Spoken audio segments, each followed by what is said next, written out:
세상을 바꾸는 관심 아는 척에서 시작합니다. 강원도와 원주를 이야기하는 풀뿌리 팟캐스트 원주 아는 척 2025 원주민의 선택 제21대 대통령 선거 프리뷰 첫 번째 순서 선거 브리핑 시작합니다. 책임 PD 전우재입니다. 에디터 조국인입니다.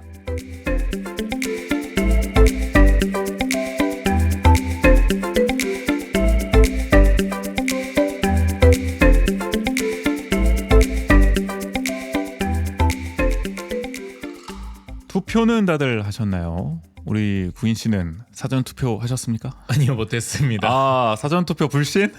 못 믿겠다. 그래서 뉴스도 많이 나오던데. 그러니까요. 뭐 아니, 그런 건 아니고 네. 목요일, 금요일 다 좀 일정이 바빴어가지고. 그래 네. 이번에는 사전 투표가 다 평일이어가지고 맞아요. 원래 이렇게 네. 주말을 끼고 해야 되는데 평일에 하다 보니까 못 하시는 분들도 있는 것 같고 그럼에도 불구하고 또 투표율이 굉장히 높게 나왔단 맞아요. 말이에요. 네. 그런 걸 감안하더라도 근데 저도 사실 아직 못했거든요. 목금에 이제 좀 바쁘다 보니까 안 가게 되더라고요. 네. 그래서 본투표에 좀 하게 되는데 본투표가 아직 못 하시는 분도 많단 말이에요. 사전 투표 이런저런 사정을 예년보다. 그쵸. 그럼에도 투표율이 벌써 이렇다는 것은 올해 정말 역대 최고 투표를 나오는 거 아니냐 본투표까지 합치면은 그런 생각이 들기도 하고 하여간 정치에 대한 관심 이번 선거에 대한 열기가 정말 뜨겁다는 걸 네네. 이런 수치를 통해서도 좀 실감하는 것 같아요. 재외국민 투표도 역대 최고 맞아요. 수치를 기록했다고 들은 것 같아요. 도저히 참여를 안 하고는 못 빼기겠다라는 마음을 가진 분들이 많이 계신 것 네네. 같습니다. 그런 의미에서 저희도 대선 특집 방송을 준비했는데요. 이번 주 에피소드 전부 대선 프리뷰입니다. 두 편에 걸쳐서 선거 개요와 역대 결과 그리고 후보 6명의 발자취와 공약을 살펴볼 텐데요. 오늘 1부에서는 이제 선거 개요로 네. 이어지는 2부에서는 후보자 소개, 이제 뭐 발자취 공약 맞아요. 이야기 나눠보도록 하겠습니다. 마지막까지 물론 사전 투표하신 분들도 계시겠지만 마지막까지 이제 본투표까지 누구 찍어야 될지 나 너무 고민이다. 네네. 뭐 대세를 찍어야 할지 뭐 소신 투표를 해야 할지 뭐 그런 분들께 좀 참고가 되기를 바라는 마음으로 오늘 방송 제작을 해보겠고요. 시작하기 전에 홍보 멘트 읽어주시죠. 네, 원주 아는 척은 여러분의 후원으로 운영합니다. 보내주신 소중한 후원금은 저희 방송 제작에 큰 힘이 됩니다. 오른쪽 화면에 나오는 QR코드를 찍어 자동이체 후원을 신청하거나 계좌를 통해 자율 구독료를 보내실 수 있습니다. 에피소드 설명에도 관련 사항 안내해 놓겠습니다. 유튜브 슈퍼땡스 역시 언제나 환영입니다. 네, 후원해주시는 모든 분들께 항상 감사하다는 말씀, 감사합니다. 힘이 된다는 말씀 드리고요. 원주 아는 척에서는 여러분의 이야기도 받고 있어요. 방송을 들은 후기, 원주에서 살면서 겪은 소소한 에피소드, 요즘 고민 등 어떤 이야기든 좋습니다. 주제와 분량 상관없이 마음껏 보내주세요. 이야기 보내주실 구글 폼 링크가 지금 왼쪽 화면에 QR코드로 나가고 있죠. 에피소드 설명에도 관련 사항 안내해 놓겠습니다. 이번 대선 관련된 얘기도 마음껏 보내주세요. 뭐 댓글도 달아주시고요. 맞아요. 저희가 네. 또 읽으면서 이야기 나누면 좋을 것 같습니다. 그럼 오늘 원주 아는 척 제21대 대통령 선거 프리뷰 1부 바로 시작할게요.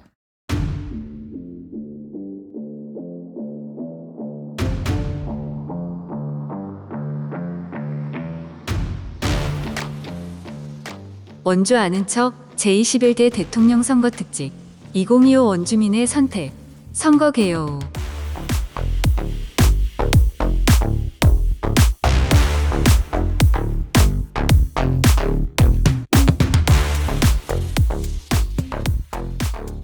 먼저 이번 선거 개요부터 살펴보죠. 네, 2025년 6월 4일부터 2030년 6월 33일까지 5년 동안 일할 대통령 한 명을 선출하는 선거입니다. 원래라면은 이 선거는 2027년 3월에 해야 하죠. 그렇죠. 2년 앞서서 앞당겨서 하게 됐습니다. 왜냐?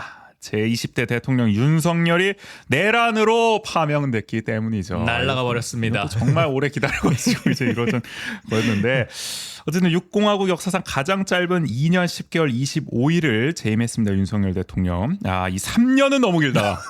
결국엔 이뤄졌습니다. 진짜 이러죠. 우리도 반신반의했잖아. 총선 프리뷰 할 때 작년에. 야, 근데 이 공약을 실현하게 될 줄은. 내가 볼 때 매니페스토에서 상 줘야 되는 거 아니야? 역사상 이렇게 실천적인 공약 실현이 있을 수가 있어? 이렇게 인상적인 임팩트 있는? 거의 달성 불가능한 걸 심지어 조기 달성을 해버렸잖아요. 한 달 반 빠르게. 야, 조국 혁신당이 벌써부터 어쨌든 확실한 공약 실현을 해냈다, 달성을 했다는 점.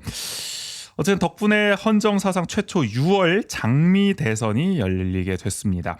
그나마 6월 초라서 다행인 것 같아요. 초여름이라서. 이게 맞아요. 또 조금만 뭐 6월 중후반 돼서 더워지면 이거 선거 유세하기도 힘들고 우리 투표장 갈 때도 짜증 나거든. 이게 불쾌지수 높을 때니까. 이게 점점 기온이 조금씩 오르는 것 같긴 하더라고요. 이번 주 들어서 특히 좀 상승해가지고 네네. 야 다음 주 되면은 이거 투표장 밖에서 기다리면 이거 못 견딘다 싶을 정도 의 날씨인데 그나마 지금 상황에서는 좀 기분 좋게 투표장을 다녀올 수 있지 않나 싶습니다. 타이밍이 괜찮은 것 같아요. 네. 자 이번 선거 본투표 날 언제죠? 네, 2025년 6월 3일 화요일입니다. 오전 6시부터 저녁 8시까지 주소지 관할 투표소에서만 가능하고요. 네, 이번에 이제 재보궐 선거기 때문에 8시까지, 맞아요. 20시까지 네. 투표 가능합니다. 원래는 이제 오후 6시까지인데 재보궐은 2시간 더 연장을 해준다. 이미 끝나긴 했지만 사전 투표일 한번 얘기해 주시죠. 네, 2025년 5월 29일 목요일, 30일 금요일 이틀간 진행이 됐고요. 오전 6시부터 오후 6시까지 12시간 동안 진행이 됐습니다. 그 원래는 저는 이번에 새삼 처음 한 게 사전 투표가 항상 주말에 껴야 되는 건 줄 알았어요. 맞아요. 그래서 금토 이렇게. 그렇게 해야 되는 건 줄 알았는데 알고 보니까 선거일 5일 전에 이틀을 하는 걸로 돼 있더라고요. 그러니까 이번 선거가 특이하게 또 화요일로 잡혔잖아요. 네네. 보통은 수요일에 많이 하는데 화요일에 잡히다 보니까 이제 금토였던 것도 이제 하루씩 당겨져서 목금으로 잡혔다. 그런 것도 좀 특이할 만한 점인 것 같고요. 맞아요. 그리고 예전에 저는 또 이제 화요일에 선거를 한 적이 언제였나 찾아보니까 2017년 대선도 화요일에 했더라고요. 그때도 그래요? 이제 박근혜 탄핵 이후에 보궐선거였어요. 일종의 재보궐선거였는데 그때도 화요일에 투표가 잡혀가지고 그러면 문재인 대통령이 당선됐다. 그때도 사전 투표가 목요일 그랬었나 봐요. 금요일이었겠네요. 벌써 까마득합니다. 근데 거의 10년 전에 다 다르긴 했어. 아니, 그래서 우리가 뭐 처음 겪는 일은 아니다. 네. 목금 사전 투표, 저는 화요일 투표가. 이번 화요일 투표가 처음이라고 생각하고 그쵸. 있어가지고 저도 그러는데 네. 찾아보니까 또 아니더라고요. 약간 그렇습니다. 자 이번에 선거가 가능한 분들 네, 선거권이 있는 만 18세 이상 대한민국 국민이 해당되고요. 2007년 6월 4일 출생자까지 해당이 됩니다. 2007년까지 와버렸네. 벌써 이제 2007년생도 투표가 가능하다. 야 대단하네. 이게 와. 세월이 참 빠릅니다. 그러니까 원래 기준대로였다면은 이제 제가 대학 입학한 09학번 그렇네. 네, 그러니까 09년도에 태어난 이제 사람도 이 대통령 선거를 할 수 있었던 거잖아요. 27년 대선을 했더라면 네. 원래대로 했더라면 땡겨지는 바람에 그러니까요. 07년 정도로 그러나 야 벌써 새삼스럽습니다 정말. 대단하네. 야 그러면 뭐 03년생? 03년생 벌써 대학 졸업할 수도 있는 거예요? 그쵸. 그렇구나. 그럼 얘기해서 뭐 합니다. 시간이 빠릅니다. 자 이번에 투표하는 전국 선거인수. 네, 4,439만 1,871명입니다. 네, 그중에서 강원도 선거인수는요. 네, 132만 7,019명이고요. 이게 전국의 2.99%라고 합니다. 그래서 항상 3% 강원도라고 부르죠. 전국의 3% 비중을 차지하고 있다. 이게 참 애매한 숫자입니다. 이게 비중이 그렇게 크지 않기 때문에 어떻게 보면은 그 전국 단위 선거에서는 정치인들이 그렇게 크게 우리를 의식하진 않는단 말이에요. 강원도를. 근데 또 지난 대선처럼 이렇게 박빙일 경우에 그럼요. 0.7% 포인트 차 뭐 이럴 때는 강원도에 한 표 한 표가 얼마나 소중하겠습니까? 3%면은 그 무서움을 알아야 된단 판도를 말이야. 바꿀 만한 그렇죠. 정도죠. 어쨌든 묘하게 캐스팅 보트 역할은 또 할 수 있는 3%다라는 점.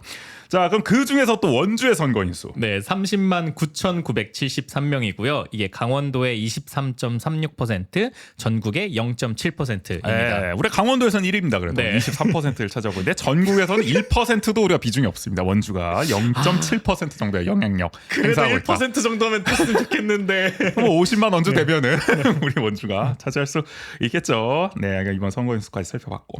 자, 이번 대선에 출마하는 후보 라인업 한번 읽어주시죠. 네, 먼저 기호 1번 더불어민주당의 이재명 후보이고요. 기호 2번 국민의힘의 김문수 후보, 기호 4번 개혁신당의 이준석 후보, 기호 5번 민주노동당 권영국 후보이고요.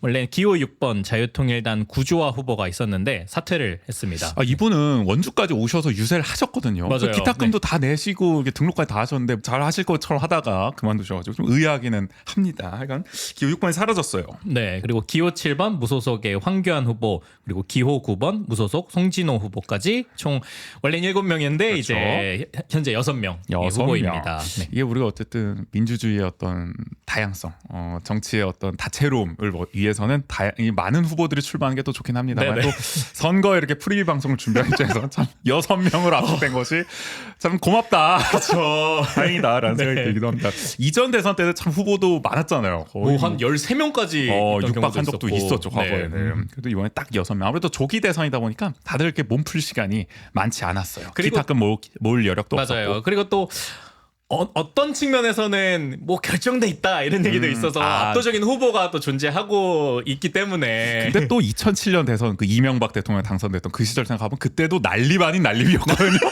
확실한 이명박이 있었지만 오히려 옳다구나. 어차피 한 명 유력하니까 우리 다 나가보자. 뭐 야권도 다 분열되고 막 그랬던 기억도 있어서. 하여간 뭐 이 시대의 정세에 따라 다르긴 합니다만 맞아요. 이번 네. 정세에서는 딱 6명 정도만 나오는 것으로 압축이 됐어요.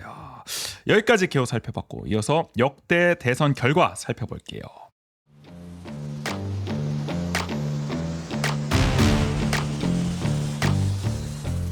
선거 표심.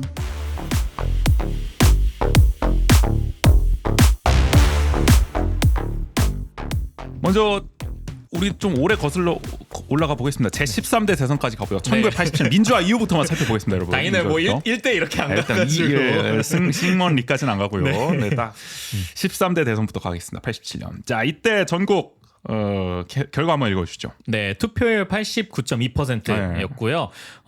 민주정의당의 노태우 후보가 36.64%로 이제 1등 당선을 하게 되었습니다. 상당히 좀 낮은 퍼센트로 당선이 됐어요. 이때 득표율이. 맞아요. 네, 그리고 이때 살펴보면은 2등에 이제 통일민주당의 김영삼 후보가 28.03%, 그리고 평화민주당의 김대중 후보가 27.04%. 그래서 김영삼과 김대중을 합치면 노태우를 꺾을 수 있었는데 네네. 결국은 야권 단일화가 무산되면서 이때부터 내가 볼 때 한국 정치는 이 단일화 노이로즈에 걸린 것 같아. 이게 야권은 무조건 뭉쳐야 된다. 단일화 안 하면 이거 저쪽에 다 넘겨준다. 그러니까 무조건 이제 소수 정당 후보들한테도 단일화를 압박하고 이 트라우마가 어떻게 보면 이제 87년부터 시작됐다 볼 수 있지 않겠습니까? 약간 충격이 크긴 했겠습니다. 이때 당시에는.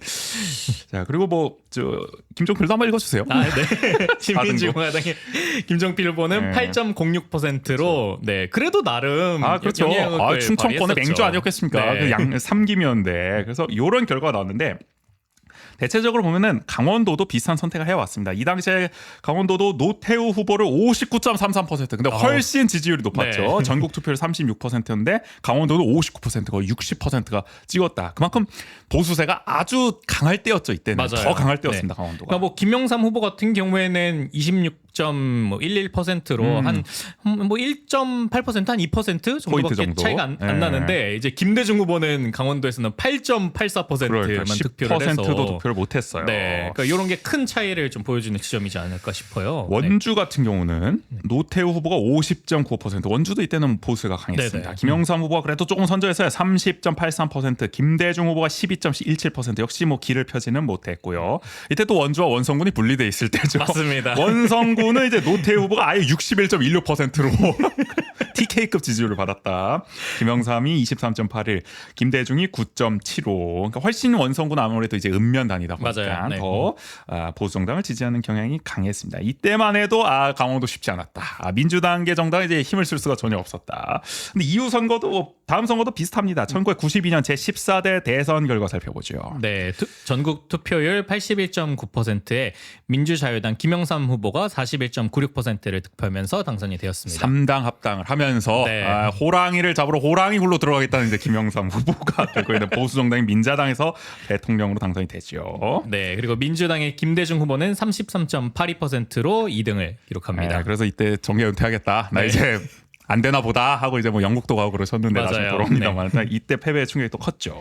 그리고 3등이 통일국민당의 정주영 후보가 네. 재벌집 막내들.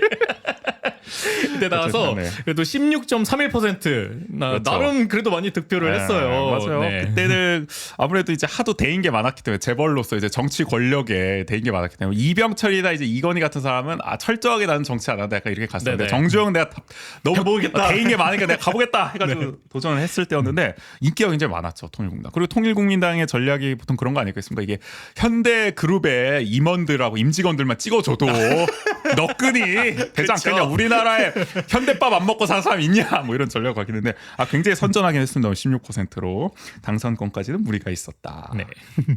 이어서 또 읽어주시죠. 그리고 신정치개혁당의 박찬종 후보가 6.37%를 네, 이분은 이제 뭐 했고요. 깨끗한 정치 이미지 뭐 이런 걸로 네. 이제 선전을 좀 했고요. 그리고 무소속의 백기환 후보가 1% 득표했습니다. 백기환 후보는 이제 또 역사적인 의미가 있죠. 그 조봉함 이후에 진보당이 조봉함 이후에 어떻게 보면 거의 한 40년 만에 진보 정당의 후보로 진보 진영의 주 네네. 독자적인 후보로서 또 출마한 의미가 있었다. 그리고 출마해서 1%를 득표했다. 상징적으로.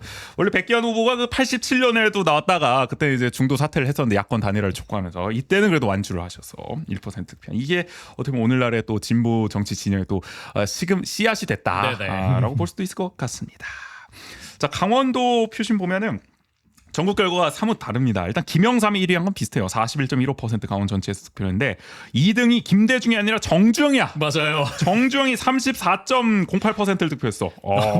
어떻게 보면 이 정주영의 3등에 그래도 나름의 역할을 좀 강원도가 했던 게 아닌가. 많이 몰표를 줬어. 근데 네. 왜 이렇게 정주영 인기가 많았지? 현대랑 뭐 관련이 있나? 그냥 그러게요. 보수 정치의 어떤 또 다른 선택지라서 이제 찍었는지 모르겠지만 아시는 분이 있으면 댓글 달아주세요. 예전부터 이때부터 강원도 사셨던 분들 왜 정주영이 이렇게 인기가 많습니까? 강원도에서. 뭐 이때 그렇다고 이 당시 현대가가 뭐 이제 남북 교류가 활성화되면서 그런 역할들을 그런 거를 기대해서 뭐 그럴 수도 있었을 것 그럴 같기도 수도 하고. 있었을 것 같네. 네. 원래 정주영 회장은 남북 교류 협력에 또 관심이 많았으니까 예전부터 맞아요. 정치라는 목적도 사실 그 일환 중 하나였고 그런 거를 좀 강원 접경 지역이나 이런 데서 기대를 해서 정주영이 높은 득표. 근데 생각보다 셉니다. 그러니까요. 전국 득표에 네. 거의 뭐 더블 스코어를 냈기 때문에 김대중 후보는 역시 15.51%로 별로 힘을 못 냈다. 자, 원주는 더 어떻게 보면 박빙이었어요. 맞아요. 김영삼이 36.84였는데 정주영이 36.25. 거의 정주영이 1등 할 뻔했습니다. 원주에서는. 정주영 인기가 왜 이렇게 많던 거야 원주는. 아니, 이것도 여기 되게- 접경적도 아닌데. 파란이었겠다. 만약에 그러니까. 1등을 하면은. 야, 형입니다. 김대중 역시 17.20%였고요. 자, 원주 시역화 있었고 이때 원주 군도 있었죠. 원성군이 원주 군으로 바뀌었는데 원주 군에서는 정주영이 기어코 1등을 했다. 여기서는 이 정주영이 42.09%였고요. 김영삼이 32.63%, 김대중이 16.99%로 정주영이 원주에서는 어쨌든 굉장히 선풍적인 네네. 파란을 일으켰다는 점, 그 당시에 센세이션을 했다는 점. 어떤 슬로건이나 전략들로 그러니까요. 이렇게 소구를 했을지. 그러니까 이게 나중에 네. 우리가 한번 원주의 정치사를 한번 정리해 봐야 되네. 그러니까 예전에 이제 원로분들을 좀 모시고 그 그러니까요. 당시 네. 도대체 정주영 왜 이렇게 인기가 많았습니까? 뭐 김대중 인기 없는 거는 우리가 이해하겠어. 근데 그쵸. 정주영이 왜 네. 김영삼보다 이렇게 김영삼이 이렇게 뭐 정통 보수가 아니다 뭐 이렇게 생각을 했나? 뭐 잘 모르겠습니다. 그러니까 그렇고요. 자, 이어서 97년으로 가보죠. 제 15대 대선입니다. 네, 전국 투표율 80.7%였고요. 새정치국민회의의 김대중 후보가 40.27%로 마침내 당선이 한을 풀었습니다. 네. 뭐 거의 3전 4기만인가요? 4전 5기만인가? 아무튼 당선이 됐습니다. 네, 그리고 한나라당의 이회창 후보가 38.74%로 2등을 기록했고요.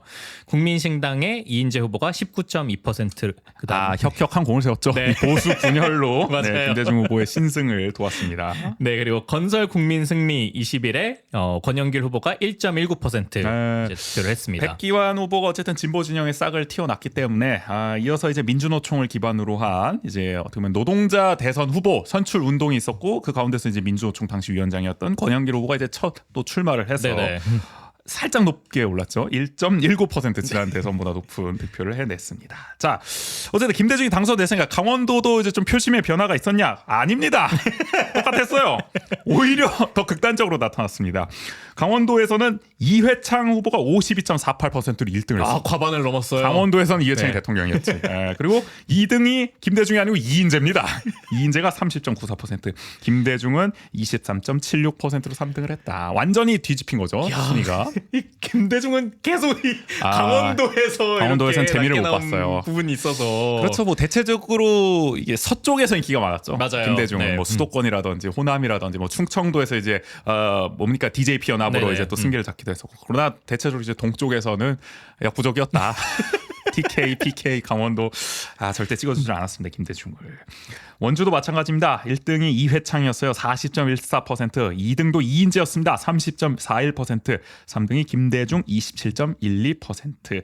그래도 강원도에서는 가장 김대중이 득표를 좀 많이 한 맞아요. 지역이었다. 네. 그리고 또 원주에서는 권영길 후보가 1점 49%. 네. 뭐 의미가 너무 살짝 높았어요. 네네. 전국보다 한 0.3% 포인트 정도 살짝 높긴 했습니다만은 아직까지는 그렇게 선명하게 진보정당 후보가 그렇게 두각을 나타내지 않았는데 다음 대선에서는 또 얘기가 달라집니다. 2002년 제16대 대선으로 가보죠. 네, 전국 투표율 70.8%였고요. 새천년 민주당의 노무현 후보가 48.91%로 당선이 되었습니다.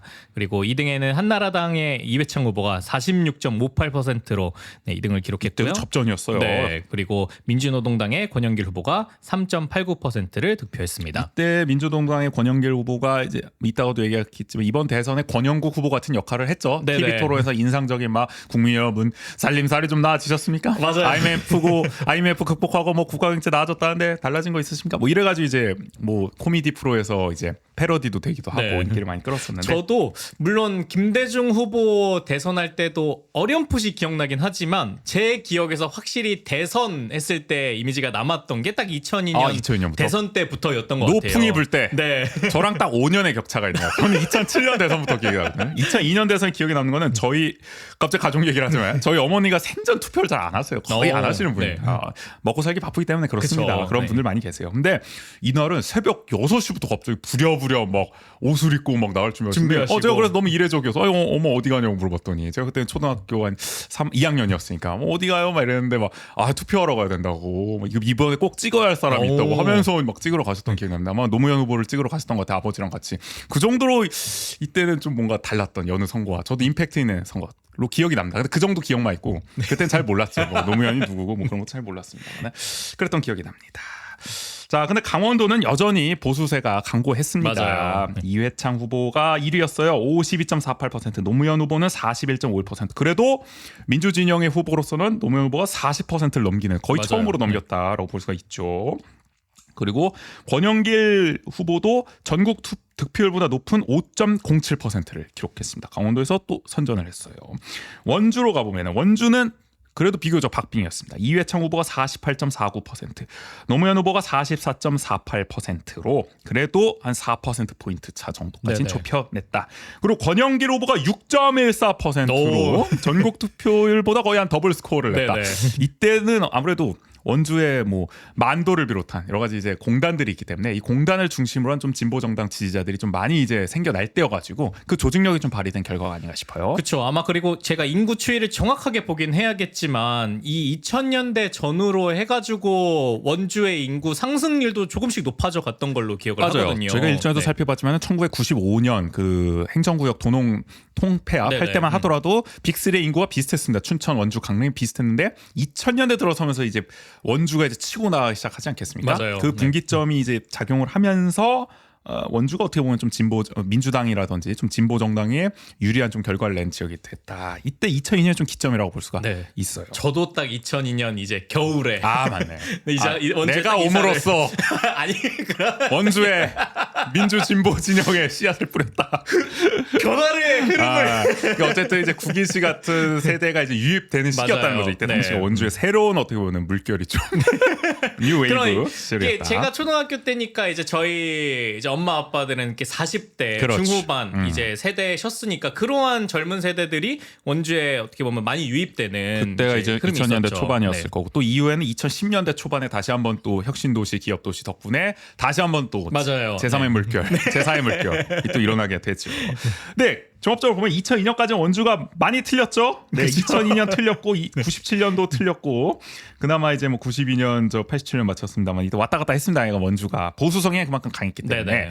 캐스팅 보트 역할까지는 못했어요. 좀 확고하게 좀 어떻게 보면 보수 정당의 집토끼 역할을 했습니다. 텃밭 역할을 했는데 2007년부터는 조금 이게 이제 완화되면서 적중을 하기 시작합니다. 맞습니다. 물론 뭐 보수 정권이긴 합니다만 2007년 제17대 대선으로 가보죠. 네, 전국 투표율 63%였고요. 한나라당의 이명박 후보가 48.67%로 당선되었습니다. 워낙 뭐 대세였죠 이때. 네네. 그리고 대통합 민주신당의 정동영 후보는 26.14%로 2등을 기록했고요.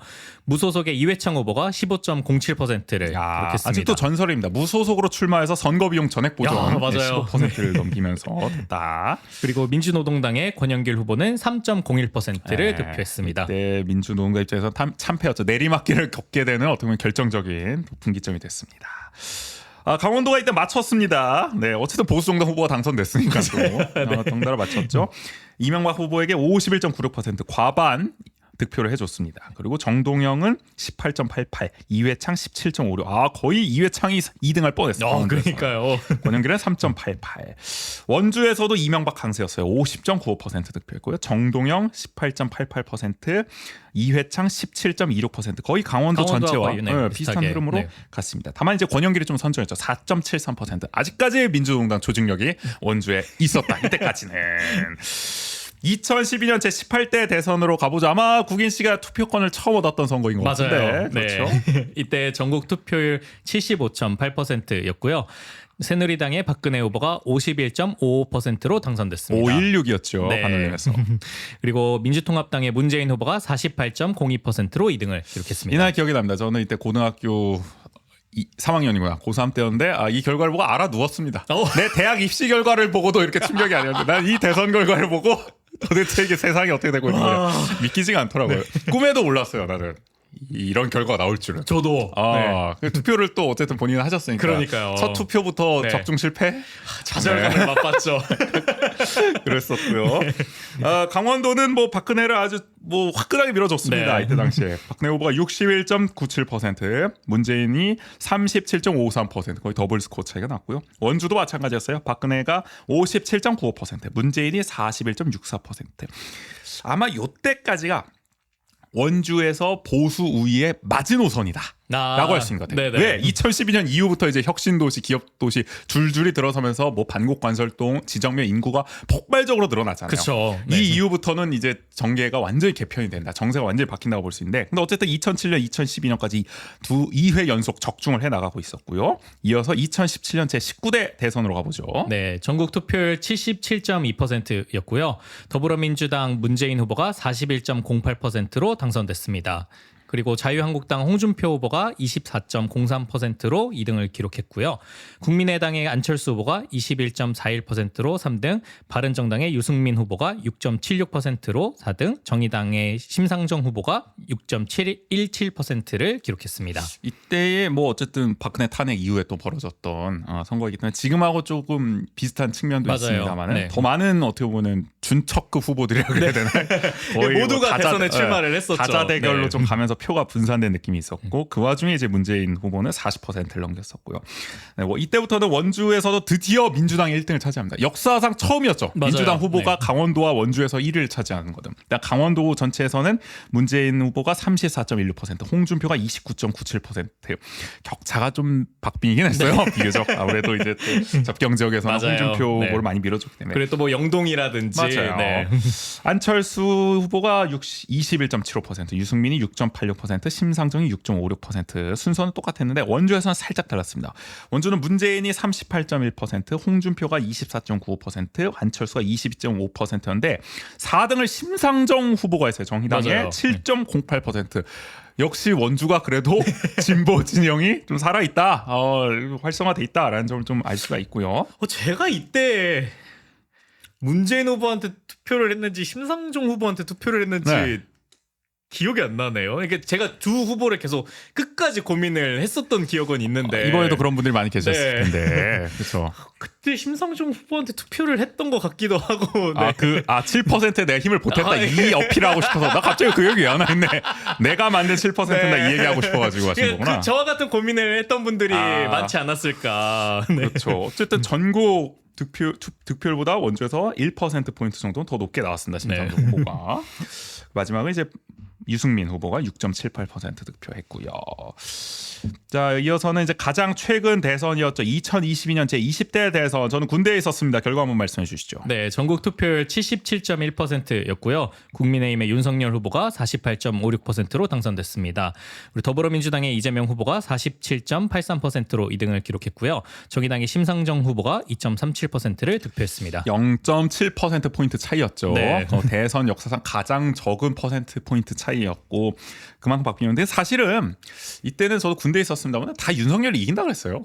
나는 당연히 이긴 걸로 생각했고 왜냐면 여론조사부터가 다 윤석열이 이긴 걸로 나왔고 오히려 나는 0.7%포인트 차밖에 안 났어. 엄청 선전했다. 선전에다 네. 막판에 좀 결집을 했구나 그 이재명 후보 쪽으로 그런 생각이 들었고 나는 그러니까 황당하게 왜 심상정 탓을 하냐. 아니 어차피 이거 누가 봐도 여론조사에서 불리한 선거였고 애초에 심상정하고 단일화할 생각도 그래서 안 하고 있었네 민주당은. 그렇죠. 네. 지니까 이제 와서 2.37%가 결과 가지고. 아까워가지고 그거 가지고 심상정 탓을 한 참 황당함을 느꼈던 기억이 납니다. 아직까지도 그런 말씀하는 분들 많이 계시죠. 맞아요. 어이가 네. 없어요.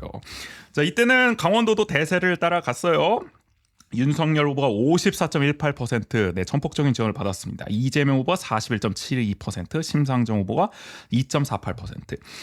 원주에서는 그러나 격차가 많이 좁혀졌습니다. 윤석열이 1위를 하게 했어요. 네네. 50.65%, 이재명이 45.02%. 강원도 18개 시군 중에서는 원주에서 표차가 가장 적었습니다. 맞아요. 5%포인트 네. 차였습니다. 심상정 후보는 2.72%였습니다. 그래도 어쨌든 이러한 그 변화의 흐름이 이게 또 되게 가깝게 지선이 있었기 때문에 그 지선까지도 좀 이어진 게 있는 것 같아요. 확실하게. 그거는 네. 어쩔 수가 없었던 거고. 그리고 이제 읍면동별로 살펴보면 강원도 18개 시군의 모든 읍면동에서 윤석열 후보가 거의 다 이겼는데 네네. 딱 두 곳에서만 졌습니다. 그러니까 이재명 후보가 강원도 모든 읍면동에서 딱 두 곳 이겼는데 그게 원주에 있어요, 전부. 일단은 반곡 관설동에서 이재명 후보가 50.42%로 윤석열 후보를 이겼습니다. 윤석열 후보는 44.9%. 그러니까 반곡 관설동의 이 진보세는 강원도 최고 수준이다. 무조건 여기는 그냥 민주당 찍는다. 어떤 정세에서도 흔들림이 없다라는 걸 보여줬고요.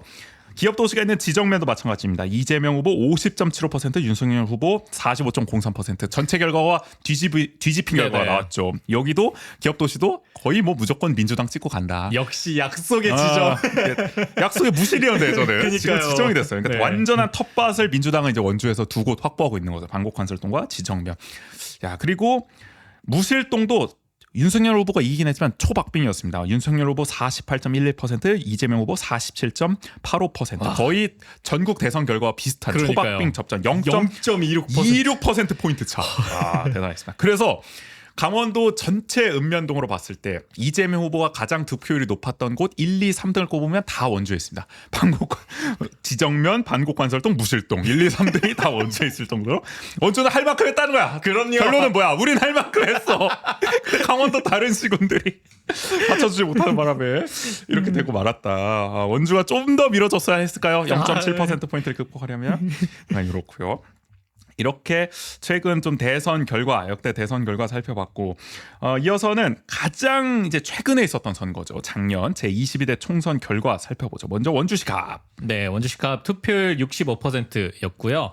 네, 국민의힘의 박정화 후보가 50.71%로 당선됐습니다. 그리고 더불어민주당의 원창문 후보는 49.28%로 네, 낙선을 했었죠. 정말 뜻밖의 결과라고. 네. 여론조사에서도 원창문 후보가 우세였고. 맞아요. 그리고 출구조사에서도. 출구조사에서 무려 6%포인트 차 리드를 했던 걸로 저는 기억을 하거든요. 근데 제가 살면서 6%포인트 차 리드가 뒤집히는 출구조사는 본 적이 정말 드문데 그게 하필 원주 갑이었다. 원창문 후보 싱글벙글 하고 있다가 이거 네. 참 한 오후 8시까지도 싱글벙글 하고 있었다고 저는 알고 있어요. 근데 이게 이렇게 뒤집힐 줄 누가 알았겠습니까? 그래서 박정화 후보가 결국 당선이 됐고 여러모로 그래서 이번 뭐 내란 사태 전후로 해서 지탄을 또 많이 받았죠. 네네. 정말 애매한 행보로 생각이 나고 원주 갑은 여전히 국민의힘과 더불어민주당이 좀 박빙이다. 그러니까 이때도 지정면과 무실동이 많이 견인을 하긴 했지만 태장동이라든지 이런 캐스팅보트 역할을 하는 곳들이 국민의힘의 손을 들어주면서 단계동도 그렇죠. 마찬가지고 단계동도 그러다 보니까 아무래도 그쪽은 여전히 중도 표심이 좀 있다고 봐야 될 것 같아요. 맞아요. 정세에 따라서 민주당을 찍었다가 뭐 저 국민의힘을 찍었다가 아마 지금처럼 내란 사태가 벌어지고 완전히 국민의힘이 쪼그라들 위기에 놓인 이 정세에선 또 민주당의 손을 들어줄 가능성이 크다라고 할 수가 있죠. 반면에 또 민주당의 텃밭이 원주시 을 결과는 달랐습니다. 네, 투표율 66.59%였고요. 더불어민주당의 송기현 후보가 54.08%로 당선됐고 국민의힘의 김한석 후보가 45.91%로 낙선했습니다. 그래도 비교적 뭐 김한석 후보 선전했다는 평가를 받았습니다만 맞아요. 네. 이 원주시 을은 거의 지금 뭐 민주당이 뭐 속된 말로 맡겨놨다고 생각할 정도로 거의 뭐 확실한 뭐 집토끼다라고 보고 있지 않을까 싶어요. 일단 반곡 관설동이 송기현 후보를 60%나 찍어줬거든요. 60.88%.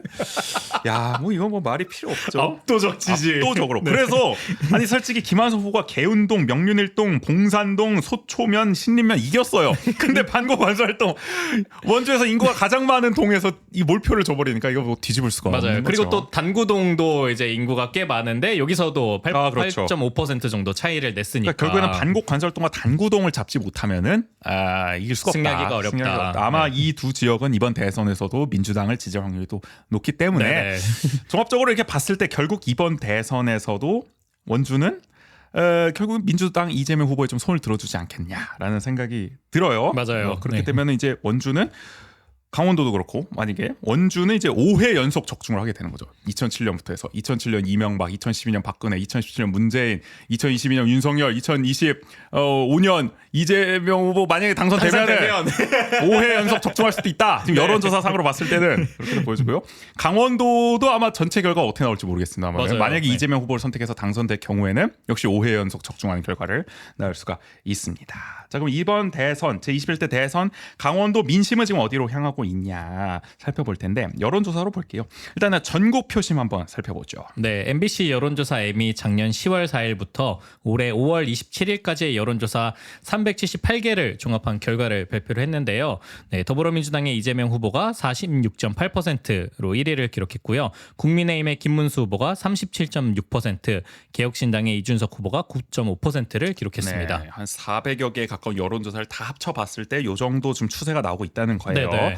1, 2위 격차가 한 9%포인트 정도 나고 있고요. 네, 이준석 후보가 지금 10%를 좀 왔다 갔다 하는 느낌. 이제 9.5% 나고 있고 권영국 민주노동당 후보는 한 1% 내외를 1에서 1.5%, 뭐 네. 0.8 이렇게 좀 왔다 갔다 하는 모양새더라고요. 일단 전국 표심은 이재명 후보가 여전히 여유 있게 리드하고 있다. 맞아요. 마지막 여론조사 공표 금지 기간 전까지도 이재명 후보가 뭐 좁혀졌다고는 하지만 그래도 여전히 좀 9%포인트 이상의 리드를 차지하는 결과들이 여러 개 나왔기 때문에 대세는 뭐 지장이 없다라는 얘기가 계속 나오고 있는 것 같아요. 뭐 까봐야 알겠습니다만 여전히 그렇고요. 자, 그럼 강원도 표심은 전국 표심과 얼마나 비슷할 것인가. 두 차례 여론조사가 있었습니다. 네네. 보면은 먼저 첫 번째 여론조사 한번 보죠. 네, 5월 15일에 KBS 춘천에서 1차로 강원도민 대선 여론조사를 진행을 했었는데요. 네. 강원도 전체를 봤을 때는 더불어민주당의 이재명 후보가 45%를 기록했습니다. 네. 네, 그리고 국민의힘의 김문수 후보는 35%를 기록했고요. 개혁신당의 이준석 후보는 7%를 기록했습니다. 네. 이재명 후보와 이제 김문수 후보의 격차 10%포인트 정도. 그러니까 전국 판세와 크게 다르지 않았습니다. 맞아요. 대세를 네. 따라가는 느낌이 있었고요. 권영 후보는 아예 안 읽어주신군요. 0%가 나오긴 했습니다. 저거는 났는데 원고에 0%가 안타깝게 나왔고 특이한 점은 여론조사에서 사실 이제 세대별, 성별 이걸 교차해가지고 볼 수 있는 여론조사 많지 않았는데 KBS 춘천이 할 때는 이걸 넣었더라고요. 예를 들어서 20대 남성은 몇 %를 어느 후보에게 줬느냐 이런 걸 볼 수가 있었더라고요. 근데 특이한 거는 이재명 후보를 20대 여성은 55%가 지지한다고 밝혔는데 20대 남성은 15%에 불과합니다. 그리고 20대 남성은 누굴 가장 많이 지지하냐? 이준석 후보입니다. 37%가 이준석 후보를 지지한다. 20대 남성의 37%가. 근데 20대 여성 중에서 이준석 후보를 지지하는 사람은 2%에 불과하다. 37대 2%.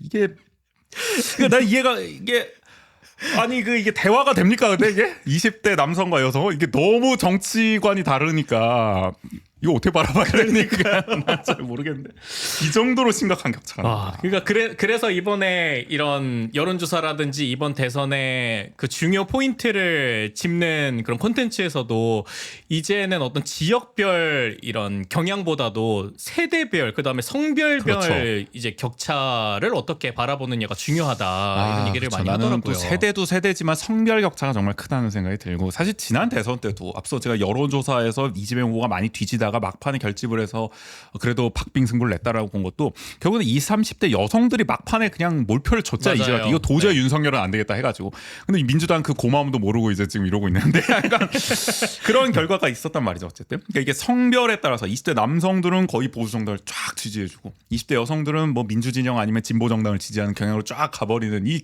괴리감을 이번 대선에서도 여실히 우리가 확인할 수가 있다라는 점, 이 여론조사로도 강원도도 마찬가지라는 점 확인할 수가 있습니다. 지역별, 권역별로 살펴보면은 원주가 속해 있는 영서 남부는 확실히 이재명 우위입니다. 47%, 김문수 33%, 이준석 6% 이렇게 나오는데 춘천이 있는 영서 북부로 가보면은 이재명 45%, 김문수 34%, 이준석 7%. 여기도 여전히 뭐 맞아요. 네. 이재명이 강세예요. 근데 영동으로 가면은 이제 이재명 42%, 김문수 37% 조금 좁혀집니다. 5%포인트 차 정도로. 이준석은 7%.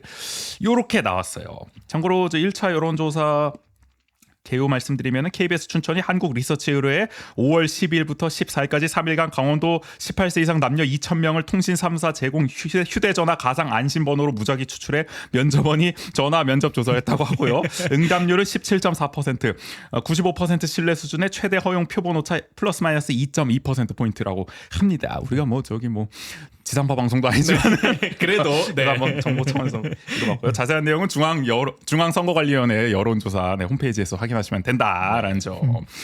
자, 그리고 두 번째 여론조사도 있었어요. 네, 5월 28일에 역시 KBS 춘천에서 2차 강원도민 대선 여론조사를 실시했는데요. 완전히 결과가 달라졌습니다. 네. 강원 전체 보죠. 더불어민주당의 이재명 후보가 41%를 기록했는데 국민의힘의 김문수 후보도 똑같이 41%를 기록했습니다. 동률로 나왔어요. 네. 아니 한 13일 전만 해도 10% 포인트 차가 났는데 불과 2주 만에 동률로 확 좁혀졌다. 서로가 이제 국민의힘이 확 결집을 해버렸다. 네네. 이재명 후보의 또 표도 빠지고 어느 정도. 이준석 후보도 올랐어요. 네, 이준석 후보는 이제 9% 포인트를 기록했고요. 민주노동당의 권영국 후보는 1%를 드디어 기록했습니다. 표가 나오기는 네. 했습니다. 어떻게 보면 권영국 후보에게도 표가 이재명 후보의 뭐 표가 빠지든 뭐 보수에서 빠지든 맞아요. 권영국 후보도 네. 1% 나왔고 물론 오차 범위이기 때문에 좀 애매합니다만은 하여간 그렇고요. 권역별로 살펴봐도 확실히 달라졌다는 게 느껴집니다. 일단 원주가 있는 영서 남부에서는 이재명이 43%, 김문수가 38%. 여기도 살짝 좁혀졌어요. 맞아요. 그럼 여전히 이재명이 우위긴 합니다. 역시 원주가 있기 때문에. 춘천이 있는 영서 북부 동률이 나왔어요. 이재명, 김문수 40%. 네. 춘천 왜 이럽니까? 이거 어떻게 되고 있는 거야? 접경 지역이 결집한 거야? 양구, 인체, 철원, 화천 여기가 아니, 결집한 거야? 이재명 후보가 접경 지역을 먼저 그러니까 접경 지역을 그렇게 열심히 갔는데 너무 일찍 갔나? 그럼에도 40대 40 동률이 나와버렸습니다. 영동에서 아예 뒤집혀버렸어요. 강릉, 고성, 동해, 삼척, 속초, 양양 있는 국민의힘의 김문수 후보가 45%, 이재명이 38%로 아예 7%포인트 차로 김문수가 리드를 잡게 됐다. 네네. 결국에는 강원도의 전통적인 표심으로 돌아가고 있는 느낌이에요. 맞아요. 결국에는 영서 남부가 확고하게 민주당 텃밭 역할을 하고 영서 북부 춘천권이 캐스팅 보트처럼 이제 왔다 갔다 하고 영동은 아예 그냥 보수를 지지해 버리고 이 흐름으로 선거 앞두고 와버렸다. 5월 28일 결과에서 이렇게 나와버렸다라는 네. 점. 이게 똑같이 가는 겁니까 강원도 옛날처럼? 어쨌든 그 탄핵이 되고 그 다음에 이제 헌재에서 선고가 내려진 이후에서 시간이 계속 또 흐르다 보니까 그렇죠. 그리고 선거가 다가오면서 실제 선거일이 다가오면서 막판에 계속 결집을 호소하고 이런 것들이 작용한 게 아닐까. 그렇죠. 네. 그리고 이게 국민의힘의 후보 확정 과정이 매끄럽지가 않았잖아요. 막 김문수는 침대 축구하고 맞아요. 한덕수는 막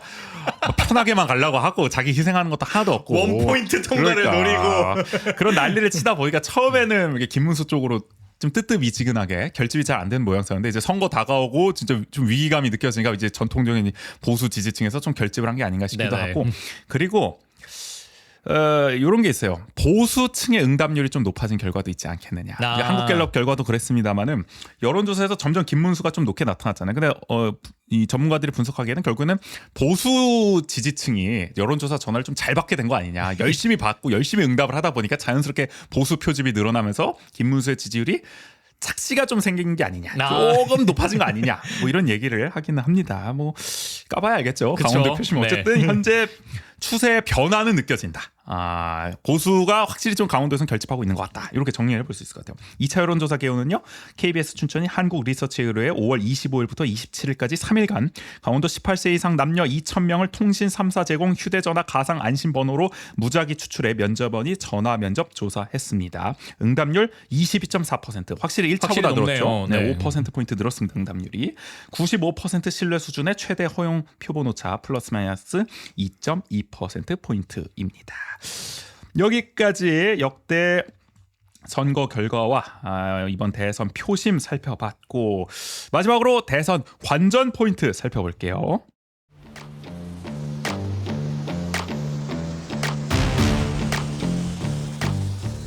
선거 관전 포인트.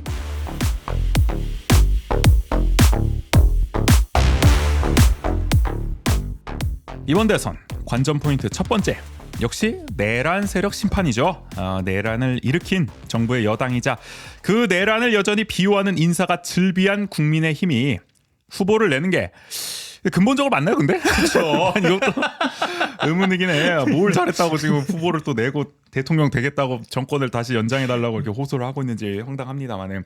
아니 그리고 이번에 선거 막판으로 가니까 그 윤상현을 또 공동선거대책위원장으로 임명했잖아요. 맞아요. 완전히 그 네. 친윤이고 그 내란을 옹호해왔던 인사인데 이거 시그널을 도대체 어떻게 주고 있는 겁니까? 우리는 뭐 내란도 옹호하고 문제 없다고 생각하지만 아무튼 윤석열과는 절연하겠습니다. 그 양반 탈당도 했습니다. 우리 뽑아주십시오. 뭐 이렇게 가는 건지 이해가 안 된다는 겁니다. 표면적인 선긋기가 아닌가. 그러니까 그야말로 언제 기만하고 있는 거죠. 네. 근데 어쨌든 우리 역사적으로 봤을 때 과거에 정말 옛날로 가서 우리 그 3.15 부정선거 그 시절로 가면 그때 부정선거와 이제 4.19 혁명 이후에도 자유당은 후보를 냈더라고요. 자유당도 냈어요 심지어. 그 부정선거도 하고 혁명으로 정권이 망했는데 무너졌는데도 불구하고 후보를 냈다 그 이후에. 직전 집권 여당이었음에도 불구하고. 그러니까 그렇다고 쳐야 될 것 같아요. 유구한 전통이다. 이런 전통이 있는 겁니까? 왜 그 전통은 항상 그 특정 정당 계열에서만 그러니까요. 계승되고 있는 것인지 네. 쿠데타도 그렇고 모르겠습니다. 뭐 어떻게 보면은 이제 시민들이 정말 철저하게 또 표로 심판할 또 기회가 왔다고 볼 수도 네네. 있어요. 어차피 이렇게 그냥 출마한 거 표로 그냥 때려 잡아 주자. 확실하게. 네. 네. 실제로 1960년 제5대 총선, 그러니까 4.19 혁명 이후에 직후에 치러진 총선이죠. 이때 당시 자유당은 직전 127석에서 2석으로 몰락합니다. 야. 127석이었던 게 2석으로 떨어져 버려요. 단숨에 소수 정당이 돼버립니다. 진짜 그야말로 심판을 받은 거네요. 철저히 네. 심판을 했다. 헌정 질서를 파괴한 세력을 시민들은 용서하지 않았습니다.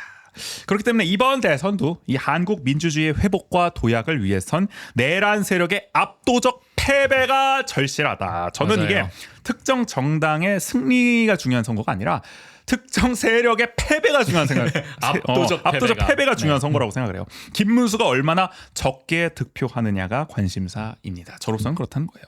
마음 같아서는 진짜 한 20% 밑으로 떨어졌으면 좋겠는데 지금 여론조사 왜 이렇게 잘 나오는지 모르겠어. 나는. 그러니까요. 30, 40까지도 넣을 수 있다 뭐 이런 얘기가 있는데 난 정말 적게 나왔으면 좋겠다는 마음을 갖고 있습니다. 이게 왜 그러냐면은 여지를 주면 안 된다는 거야. 자라는 새싹이 되지 않도록 짓밟아야 된다는 거야. 이참에 그냥 밟아 버려야 된다는 거야. 다시 정권을 창출할 수 있겠다라는 희망을 네, 완전히 쪼그라뜨려야 된다는 거죠. 극우 쪽으로 몰고 가서. 그러니까 이게 저도 왜 이런 얘기를 하냐면 2017년 대선이 좀 반면 교사라는 생각이 들어요. 그 당시에도 박근혜 탄핵 이후에 자유한국당이 탄핵의 강을 완전히 건너지 못한 상태에서 후보를 냈잖아요. 홍준표 후보를 냈잖아요. 그렇죠. 근데 여론조사상으로는 계속 3등이었어요. 2등은 국민의당이 안철수였단 말이에요. 그래서 문재인, 안철수가 1, 2등을 점유하면은 그러면 어쨌든 민주당은 여당이 되고 국민의당이 이제 어떻게 보면 야당 포지션을 잡으면서 자유한국당을 좀 극우 쪽으로 몰아내는 결과를 낳지 않겠냐. 그럼 자연스럽게 뭐 국민의당이 지금 와서 보면 좋긴 하지만 합리적 보수 포지션 네네. 그리고 민주당이 좀 개혁 포지션 이렇게 양당 체제가 잡히지 않겠냐라는 이야기들도 많이 했었는데 결과적으로 결국 안철수가 무슨 MB 아바타니 뭐 삽질하면서 표 떨어지고 홍준표가 막판 또 결집을 받으면서 2등이 됐잖아요. 맞아요. 그러니까 또 양당 체제가 그렇게 복원이 된 거죠. 그러다 보니까 그 바른정당이 보여줄 수 있는 가능성의 그 씨앗도 무너져 내리면서 맞아요. 결국에는 다시금 이제 자유한국당의 흡수 그 통합되는 형태로 맞아요. 이어졌잖아요. 결국에는 그 자장을 이겨내지 못했죠. 그 맞아요.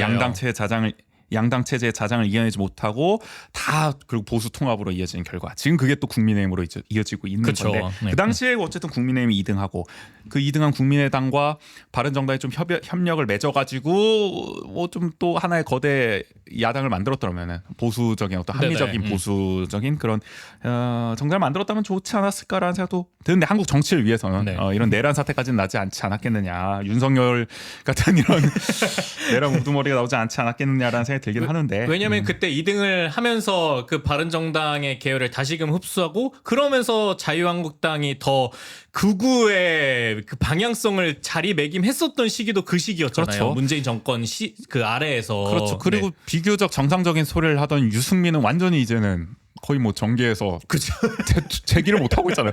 페이스북에만 뭐 정치 평론가 역할만 하고 계시지 않습니까? 그러니까 이제 정치 평론가가 되어가는 것 그러니까 같아요. 이게 진짜. 시그널이 어떻게 되냐는 거예요. 그러니까 왜 이제 그 탄핵 표결 때 지난 그 내란 사태 이후에 1차 탄핵 표결 때도 국민의힘에서 이탈표가 거의 안 나오고 2차 표결 때도 거의 한 4표 이상 안 나왔잖아요. 맞아요. 김상욱 의원이 그나마 힘겹게 막 표결하고 그랬잖아요. 왜 그랬냐. 유승민을 봐라. 괜히 소신껏 행보했다가 국민들은 그거 안 알아준다.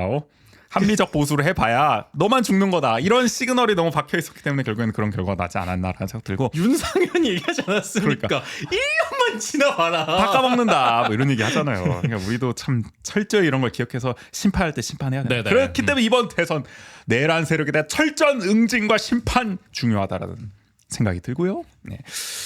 두 번째 관전 포인트는 민주당의 중도 우클릭 꼽아봤는데 이재명 후보가 이렇게 얘기했잖아요. 민주당 진보 아니다. 맞아요. 박정희 정책이면 어떻고 김대중 정책이면 어떻냐. 필요하면 쓰는 거고 불필요하거나 비효율적이면 버리는 것이다. 진영과 이념이 뭐가 중요한가. 국민 삶만큼 대한민국 운명만큼 중요한가.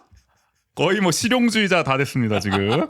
그러면서 진짜 보수를 자처하고 나섰는데 이재명 후보가 전략이 그거죠.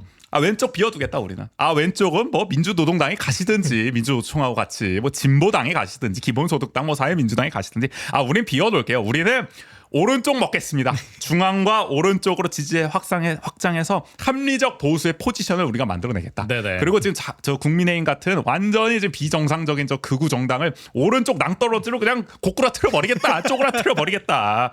이런 전략을 지금 노골적으로 밝히고 있는 거 아니겠습니까? 그렇죠. 네. 그래서 민주당이 극우를 도태시키고 합리적 상식적 보수로 자리매김하겠다는 구상을 밝히고 있는데 어떻게 보면은 이게 조금은 뭐 결이 다를 수 있겠지만 장기적으로 보면은 일본의 자민당처럼 장기 집권에 좀 토대를 마련하려는 전략이 일환이 아닌가 싶어요. 그러면 안정적으로. 그러니까 한국에서 좌클릭해가지고 장기 집권하기 어렵잖아. 그러니까 적당히 중도 우클릭을 해가지고 자민당처럼 그냥 뭐 이렇게 좀 뭐 10년, 20년, 30년 이렇게 좀 적당히 좀 해나가는 그런 모델을 지금 좀 구성하고 있는 게 아닌가. 뭔가 문재인 정부 때의 그때도 뭐 민주당 10년 집권, 20년 집권 이런 얘기가 거의 뭐 20년, 30년 나왔던 것 같은데. 이런 얘기가 있었으나 그때 가졌던 그 중도 좌파로의 포지셔닝으로는 이건 안 되겠다. 그때도 솔직히 하지도 않았어 중도 좌파. 근데 자기들은 그렇게 생각하나 봐. 그래서 아예 이제 대놓고 그냥 중도 우클릭. 우린 중도 보수다. 우파. 아예 네. 보수를 자처하기까지 간 것이 아니에요. 그래서 한국에도 이른바 이제 1.5당 체제를 좀 만들려는 것이 아닌가라는 생각이 들기도 하는데 그러다 보니 이제 이번 선거를 앞두고 선거 캠프에 소위 합리적 보수 인사들을 대거 영입을 했죠. 맞아요. 일단 네. 윤여준 전 환경부 장관. 근데 이분은 과거에 2012년에도 뭐 문재인 지지선을 하고 거의 이제는 민주당 인사라고 봐도 과언이 아닌데. 이분이 보수 인사라는 건 정말 옛날 한나라당 시절에 개혁공천 이끌 때 뭐 그럴 때인데 하여간 윤여준 장관 합류했고요. 이석연 전 법제처장 이명박 정부 때 관료를 했던 맞아요. 분이죠. 네. 이분은 진짜 보수 인사가 맞습니다. 2020년대 초반까지도 미래통합당 뭐 공천심사위원장을 맡기도 했었으니까. 근데 이분까지 합류할 정도면은 지금 하여간 국민의힘이 정상이 아니라는 거죠. 그리고 안동을 기반에 둔 권오을 전 한나라당 의원 이번에 이건 뭐 저 TK에서는 꽤나 이제 기반이 있는 분이라고 네네. 하더라고요. 그리고 국민의힘에서 이제 탄핵 찬성 표결을 했던 김상욱 의원 무소속으로 있다가 합류를 했습니다. 그리고 개혁신당 인사들이죠. 허은하 전 대표와 김용남 전 의원 매불쇼 많이 나오시죠. 네네. 결국에는 민주당과 뜻을 함께하게 됐습니다. 이런 걸 보면은 끌어안을 수 있는 사람은 다 끌어안겠다는 것 같아요. 빅 텐트를 형성하고 있는데 근데 한편으로는 이 과정에서 부적절한 인사도 좀 있다 보니까 논란이 됐어요. 그러니까 뭐 다 이제 뭐 이게 들어오세요 오세요 하다 보니까 이제 이런 사람까지 받아 싶은 인사도 있는 거죠. 대표적으로 이인기 전 한나라당 의원 이분은 과거에 현역 의원 시절에 용산 참사를 자살 폭탄 테러에 비유했다가 큰 무리를 빚었었는데 네. 이런 분을 합류시키면서 뭐 자리를 뭘 줬지 뭐 국민통합 네, 공동위원장인가 네. 그런 걸 줘가지고 이런 사람을 무슨 통합을 하냐 분열만 있지 뭐 이런 비판을 받았습니다. 그리고 이병택 카이스트 명예교수 이분은 과거에 문재인 전 대통령을 비하하고 친일 발언을 해서 논란을 빚었는데 결국에는 문제가 되니까 취소했어요. 네네. 영입을. 그리고 김대남 전 윤석열 대통령 비서실 행정관 윤석열 정부 인사 영입의 어떤 첫 케이스라서 주목을 받았는데 결국에는 이것도 논란이 됐습니다. 이게 윤석열 정부 비서관을 임명해 맞아? 이러다 보니까 내란세랑 척결인데 그렇죠. 네. 왈가왈부하다 보니까 결국엔 철회가 됐어요. 이게 본인이 철회를 한 건지 아니면 당이 철회를 한 건지 모르겠지만 철회를 했는데 철회하고 몇 시간 지나지 않아서 김문수 후보 지지를 선언해서 민주당 입장에서는 철회하길 잘했다라는 생각이 들 수도 있을 것 같습니다. 이런 정도의 왔다 갔다 하는 철새라면은 네, 약간 그런 생각이 들고요. 이분도 어떤 면에서는 대단한 분이네요. 참. 빨리 줄 서는 게 중요한 것 같아요. 이분도. 네. 어쨌든 이렇게 너무 이제 다 다 영입을 하다 보니까 보수 쪽 인사들 다 영입하다 보니까 물불 가리지 않고 민주당의 정체성이 흔들리는 게 아닌지 걱정하는 분들도 있는 것 같아요. 물론 민주당 자체가 지금도 스펙트럼이 엄청 넓죠. 그쵸. 이 당은 네. 강령만 봐도 뭐 좋은 거 다 넣어놨어요. 막 거기 안에서도 좌파 블록이 있고 뭐 우파 블록도 있고 뭐 이렇잖아요. 근데 이게 더 넓혀지는 듯한 좋게 말하면 그렇고 이제 나쁘게 말하면 짬뽕이 되는 거잖아요. 그러니까 이게 나중에 문제가 되지 않겠냐. 그럼 도대체 우리 당은 지향하는 게 뭐냐라고 이제 생각이 들 수도 있는 거잖아요. 집권이 무조건 집권이야 그냥? 그러니까 이재명이 뭐 하자 그러면 다 맞다 그러는 거 아니냐 이렇게 되면 잘못하면은 색깔이 이제 분명하지가 않다라는 얘기도 나오는 거죠. 근데 뭐 그거는 앞으로 우리가 뭐 차차 논평을 하고 또 걱정해야 할 맞아요. 문제이긴 네. 하고 근데 일단은 민주당의 이 전략이 통할 것이냐가 이제 관전 포인트예요. 얼마나 득표율의 향상을 가져올 것이냐. 네네. 앞서 말씀드린 대로 내란 세력의 압도적 패배를 위해서 민주당은 반대급부로 압도적 승리를 위한 안정감을 가져오겠다라는 전략을 취한 거잖아요. 그 효과가 얼마나 나타날 것이냐. 한국의 자민당으로 정말 도약할 수 있을 것이냐. 근데 보수 유권자가 근데 얼마나 이런 민주당의 행보를 보면서 표를 줄지. 그런 게 좀 의문이에요, 저는 솔직히. 그러니까 애초부터 민주당은 지금 압도적 지지를 받고 있는데 네네. 내란 사태 이후로는 당연히 반대파의 헤게모니를 가장 잘 조직하고 있었으니까. 근데 중도 우클릭 행보를 한다고 해서 구태여 그동안 망설이던 분이 또 민주당을 찍게 되는 마음을 바꾸게 되는 그런 상황을 기대할 수가 있을까? 라는 생각? 그러니까 오히려 저 같은 사람이 있잖아요 봤을 때는 좀 왼쪽에 있는 사람이 있잖아요 봤을 때는 지나친 좀 우클릭을 해서 오히려 이재명 정부의 좀 개혁 의지를 의심하게 만들지 않을까 하는 생각이 든다는 거죠. 벌써부터 이제 뭐 민주당이 광장의 목소리를 반영하지 않고 있다. 뭐 차별금지법부터 해가지고 페미니즘 의제라든지 이런 거 다 외면하고 있잖아요. 거의 노골적이다 싶을 정도로 그런 상황이 나오는 마당에 더더욱 이제 우클릭 행보를 하니까 이게 너무 좀 심한 거 아니냐라는 생각도 드는 것 같습니다. 그러니까 문재인 정부도 사실은 이러다가 결국 아무것도 못하고 5년 보냈잖아요. 그렇죠. 네. 이재명 정부는 어떻게 되는 거야? 라는 생각이 드는 거죠. 어떻게 보세요? 저요. 네, 나 갑작스럽게 질문 던졌나? 네. 일단 전략은 통하나요? 근데 저는 초반에는 이 전략이 그래도 되게 유효할 거라고 생각을 했거든요. 근데 왜냐하면은 그 고민을 하는 사람 이게 중도층의 포지션에서 봤을 때 어쨌든 물론 이게 결국 선거로 갔을 때는 그 내란 세력이 싫기 때문에 그 반대급부로 민주당을 선택하게 되는 결과로 고민을 하겠지만 그래도 망설여지는 어떤 그 문턱이 있었을 텐데. 그러니까 뭐 그런 것 이제 이재명이 너무 급진적이다라고 보는 중도층도 맞아요. 분명히 있는 건 사실입니다. 네네. 그게 언론이 만든 프레임이든 뭐든 간에. 네. 근데 그랬을 때 그런 측면에서 민주당이 더 적극적으로 우리는 이제 중도 우파를 표방하는 정당이 될 거다라고 선언을 하는 것이 그러한 심리적인 장벽을 어느 정도는 완화해주는 효과가 있지 않았을까라고 초반에는 저는 봤거든요. 그래? 혹시 주변에 그런 사람 있었어요? 나 이재명 좀 불안했는데 뭐 영입하는 거 보니까 좀 괜찮대. 한번 찍어볼 만한 것 같대. 근데 그렇게까지는 아니어도 그래도 결국에는 민주당이 제자리를 찾아간다, 제자리를 찾는 게 아니겠느냐라고 그러면서 나는 내 정치 성향도 중도 우파에 가깝기 때문에 이제 조금 더 마음 놓고 편하게 이제 민주당을 지지하겠다라고 얘기를 하는 사람들은 있었어요. 좌클릭을 했다면은 내가 더 고민이 심해졌을 텐데. 네네. 그래도 고민을 좀 덜하게 됐다. 맞아요. 제 친구가 딱 개혁신당과 민주당에 놓고 의외로 그런 유권자들이 있어요. 그러니까 고민을 하다가 오히려 민주당이 그런 중도 우파의 포지셔닝을 하기 때문에 나는 이제 마음 편하게 민주당을 지지하겠다 뭐 이렇게 그렇죠. 얘기를 하더라고요. 그러니까 그런 측면으로 봤을 때 저는 이런 전략이 좀 통하는가라고 생각을 했었고 그리고 그런 부분들이 어느 정도는 여론조사에서도 나온다라고 생각을 했는데 이게 지금 좀 더 지날수록 보는 거는 이게 오히려 뭐 별 효과가 없는 게 아닌가. 그래요? 네. 그러니까 좀 과하다. 네. 라는 생각이 들고 그리고 그러한 이게 심리적 장벽을 낮춘다라고 제가 느끼는 것만큼 그 표본이 많지 않은 것 같다는 생각이 좀 들었어요. 그러니까 저는 그 표본이 되게 좀 규모가 있을 거라고 생각했는데 그 고민하는 그 경계에 있는 사람들이 근데 실제로 보여지는 그러니까 잡히는 그 표본으로 봤을 때는 생각보다 많지 않을 수도 있겠다는 생각이 좀 들더라고요. 네. 그래서 종합하면 뭡니까? 이 전략 잘한 겁니까 못한 겁니까? 중도클릭 전략. 민주당 입장에서는 득입니까 실입니까 지금 봤을 때? 선언 대비 별 효과는 없었던 것 같다. 효율성이 좀 떨어진다. 네네. 그러니까 괜히 그것 때문에 잃게 되는 좀 이게 진보 유권자가 좀 있을까요? 근데 그것도 그렇게 많지는 않을 것 맞아요, 같아요. 그냥 맞아요. 이게 네. 민주당 입장 그거잖아. 어차피 왼쪽은 집토끼라는 거야. 네. 너희가 민주당 안 찍고 100이겠어? 속된 말로. 솔직히 그런 생각 하고 있지 않겠냐고. 너네가 우리 안 찍으면 누구 찍을 건데? 그러니까 그리고 특히 이번 선거에서 그 내란 세력 척결과 음. 그것을 위해서 이재명이 압도적 지지를 받아야 한다라는 게 있기 때문에 그 지토끼들도 그런 게 마땅치 않아도 그렇지.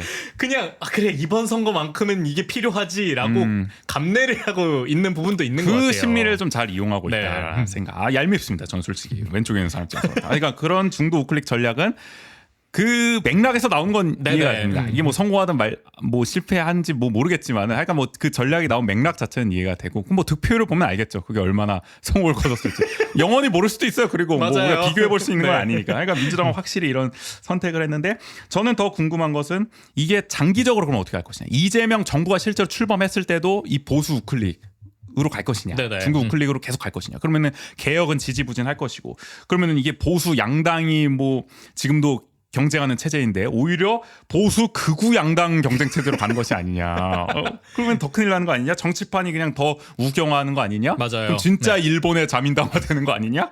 라는 걱정이 생기게 되는 거죠. 그러면은 이게 진보적인 유권자들이 봤을 때는 굉장히 정치적 효능감도 떨어질 수밖에 없고, 그러니까 네네. 문재인 정부의 실패에 이어서 이재명 정부마저도 이러면은 이게 투표하는 게 무슨 의미가 있냐, 이런 생각이 들 수밖에 없잖아요. 네. 이게 특히 제가 딱 그런 포지션에 있는 사람인 것 같아요. 그러니까 저는 제 스스로를 중도 좌파 정도의 경향성을 가진 사람이라고 생각을 하거든요. 그래서 제가 이전에 이런 총선이나 특히 총선에서 항상 고민되는 지점이 비례를 어디에 투표를 할까 이런 고민을 항상 했었어요. 줄 네. 투표를 하든가, 예를 들어 민주당 찍었으면 민주당을 찍든가 비례도, 네네. 아니면은 지역구는 민주당, 뭐 민주당을 주고 비례는 뭐 좀 더 진보 진보 정당에 정당에 주든가. 주고 이런 선택을 해왔단 말이에요. 근데 그래서 열린민주당이었나요? 그때도 열린민주당에 투표를 하기도 하고 2020년 총선에서는. 네, 그러니까 그렇게 항상 그 민주당보다 한 칸 정도, 반 칸 정도 왼쪽에 있었나? 열린민주당이? 아무튼. 제가 느꼈을 때는 네. 상당히 그런 투표의 경향성을 보여줬는데 지난번 총선에서는 조국혁신당 찍으셨죠, 그러면? 네.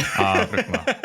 조금 왼쪽에 있는 정당. 그러니까 그런 경향을 보였는데 민주당이 만약에 아예 중도 그리고 중도 우파의 포지션을 선택한다고 하면은 저는 계속 이제 걱정을 할 것 같아요. 그러니까 그 고민을 할 것 같아요. 내가 계속 민주당을 지지하는 이 고민을 할 것이냐, 아니면 아예 그 조국혁신당이든 아니면 더 다른 진보 정당을 지지해야 하지 않을까라고 고민하지 않을까. 원주에서 근데 생각이 드는 지역구 거죠. 민주당 안 찍고 배겨?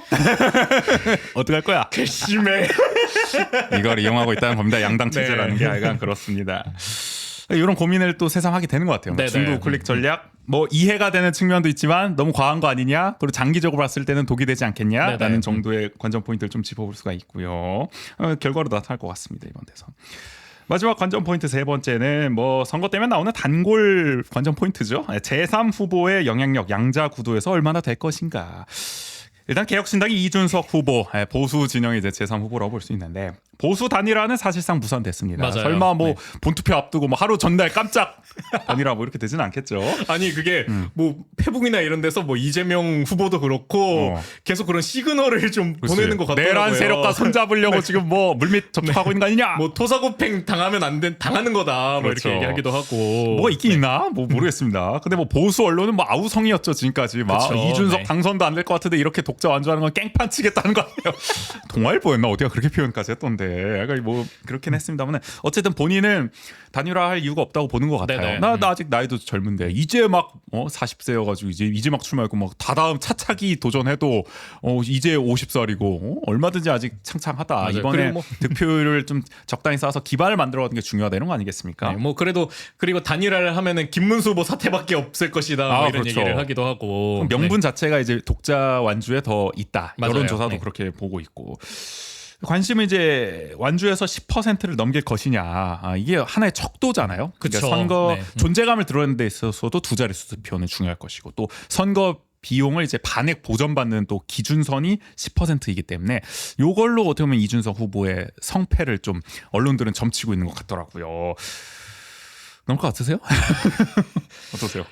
근데 저는 넘을 수도 있지 않을까라는 생각이 들어요. 여론조사상으로 네. 좀 애매하던데 막 9% 10% 왔다 갔다 해서. 근데 어쨌든 이준석 후보의 타겟층이 확실하잖아요. 그래서 그 타겟이 더욱더 좀 결집하게 되지 않을까라는 생각이 들어가지고. 자, 그럼 네. 이 결집이라는 결국 TV 토론회 이후에 네네. 결집이 나타날 것이다. 그래 이 얘기 안 할 수가 없습니다. 이 TV 토론회 저는 보고 나니까 이 이준석 야, 이 친구는 진짜 해로운 대한민국을 만들려고 하는 거야. 새로운 대한민국 만드는 게 아니라 해로운 대한민국이고.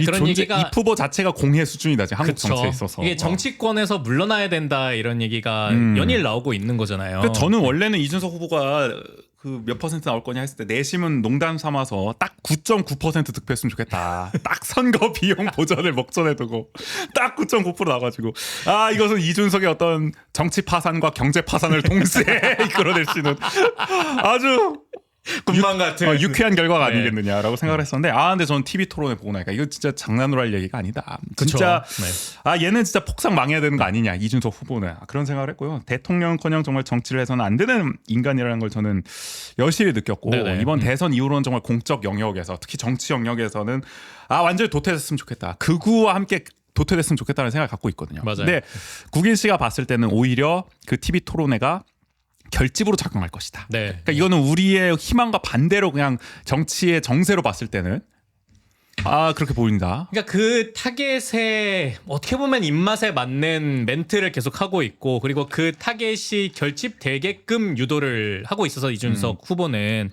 그런 측면에서의 결속력들을 보여주면서 10%를 저는 뭐 넘길 수 있지 않을까 하는 생각이 들고 그러니까 그 결과가 나온다면은 우리 나라의 이 정치 판도에 있어서 암울한 결과이지 않을까 하는 생각이 들어요. 저는 오히려 결집 효과 별로 없을 것 같아요. 나는 그로 오히려 인해서. 지금 여론조사 네. 공표 금지 기간이라 우리가 그 이후의 영향을 알 수는 없지만은 오히려 나는 독이 될 것이다. 이준석의 득표가 생각보다 부진하게 나타날 것이다. 그리고 우리는 우리 한국 정치 아까 봤잖아요. 안철수가 2017년 대선을 보자고요. 심상정도 그때 사실 여론조사 좋게 나왔고 제3 후보들이 항상 여론조사 좋게 나올 때가 있어요. 막 두 자릿수 나올 수도 있다 막 이러는데 본선 가면 뚜껑 열어봐 항상 부진했어요. 여론조사가. 결국에는 그러니까 이준석은 안 그래도 10%를 완전히 넘기는 여론조사는 없었단 말이에요. 그런 상황에서 이런 변수까지 발생을 했다. 그럼 예상보다 득표율 더 부진할 수도 있고 오히려 더 김문수 쪽으로 결집이 되지 않았겠느냐라는 생각을 저는 합니다. 그래서 이런 정치 평론하는 분들도 이게 개혁신당 내에서도 어떤 스탠스가 바뀌는 지점들이 생겼던 게 그 여론조사를 어쨌든 결과를 알기 때문에 그게 떨어지는 추세이기 때문에 공표 금지 기간에도 돌려보니까 여론조사를. 사과를 하고 이런 스탠스를 취하는 게 그런 것 때문이 아니겠느냐라는 그래요. 분석도 있더라고요. 저는 그렇게 보는데 네. 이게 커뮤니티의 힘을 너무 믿으시는 거 아니야? 그 정도로 결집한다고? 그러니까 그래도 그만한 아니 20, 30대 남성이 아무리 그래도 그 발언을 듣고도 찍는다? 나 이거 진짜 어떻게 살아야 돼? 그러니까요. 네. 그래서 저는 분명히 떨어질 거라고 생각을 합니다. 뚜껑을 열어보면 알겠죠. 네네. 이어서 민주노동당의 권영국 후보, 진보 진영의 이제 제3 후보라고 볼 수가 있습니다. 그 유일한 후보죠, 유일한 맞아요. 후보. 말을 잘못했습니다. 진보 정치의 기반이 무너진 상황에서 권 후보의 득표율은 이제 재건의 자양분이 될 전망입니다. 지금 이번에 TV 토론회에서도 꽤 인상적인 활약을 펼쳤잖아요. 인지도를 높였습니다. 맞아요. 그전까지는 네. 권영길이 누군지도 몰랐죠. 민주노동당 권영길. 권영국 나도 헷갈렸어요. 권영국이야. 권영국이야. 나도 잘못 나왔네. 그럴 정도였다는 거죠. 네. 일단 민주노동당도 너무 오랜만인데. 그러니까 또 공교롭게 그치. 민주노동당 권영국이라서 민주노동당 권심한 대선에 나온 거야 뭐야. 아무튼 권영국이 누구야 이랬는데 그래도 이 토론을 통해서 저런 사람도 있었구나라고 아시는 분들도 이제 많을 거란 말이죠. 그래서 그런 쇼츠가 또 많이 돌아다니더라고요. 이 혼탁한 TV 토론 속에서 정말 뭐 말을 잊지 못하세요. 몇 없던 그 훈훈한 정책 토론의 모습, 이런 게 뭐 그렇게 어려운 말 다. 훈훈함이 갑자기 안 떠올라가지고 나 뭐 얼마나 대단한 말을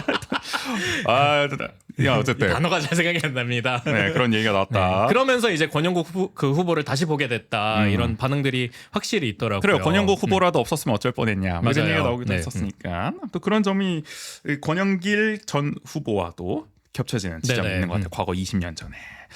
그리고 이번 대선은 어쨌든 2017년 대선처럼 결과가 비교적 저는 뻔하다고 생각하거든요. 솔직히. 네네. 결정됐다고 생각합니다.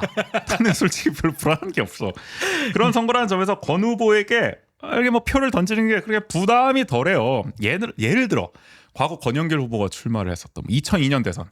근데 노무현 후보가 여론조사상에서 좀 앞서고 있었어가지고 여유 있게 그래도 그럼 뭐 진보 정치를 좀 추구하는 분들은 권영길에게 나는 표를 던지겠다 이랬는데 그 선거 전날 노무현 정몽준 단일화 결렬 취소 이렇게 되면서 갑자기 노무현 쪽으로 표가 막 몰리게 맞아요. 되면서 네. 권영길 후보가 거의 한 몇십만 표를 잃었다 이런 얘기도 나왔었단 말이죠. 근데 지금 그런 상황이 아니라는 겁니다. 얼마든지 2017년 대선 때 심상정에게 표를 던졌듯이 가볍게 이제 소신 투표를 좀 할 수 있는 상황에 놓이지 않았나라는 생각. 그래서 이 어쨌든 권영우 후보도 좀 많은 득표를 해서 내란 세력의 좀 압도적 패배에 함께 기여하기를 좀 저는 기대를 해 보겠습니다. 맞아요. 네. 그리고 또 이게 그런 진보 정치의 또 다른 의미의 자양분이 될 수도 있잖아요. 이 결과에 따라서. 그래요. 네. 그래서 어쨌든 뭐 이게 목표를 제가 이 캠프 관계자한테 한번 물어보니까 한 3% 정도로 보이는 것 같긴 하더라고요. 현실적으로는. 네. 이 3%라는 게 또 상징적인 건 뭐냐면은 다음 TV 토론에 나갈 수 있는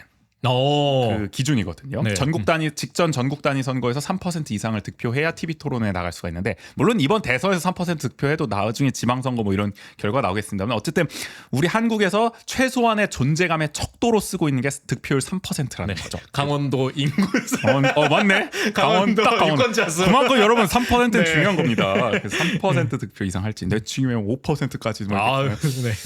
좋지 않을까 한국 정치 발전을 위해서 그런 생각 해봤고요. 이렇게 이번 대선 관전 포인트까지 살펴봤습니다.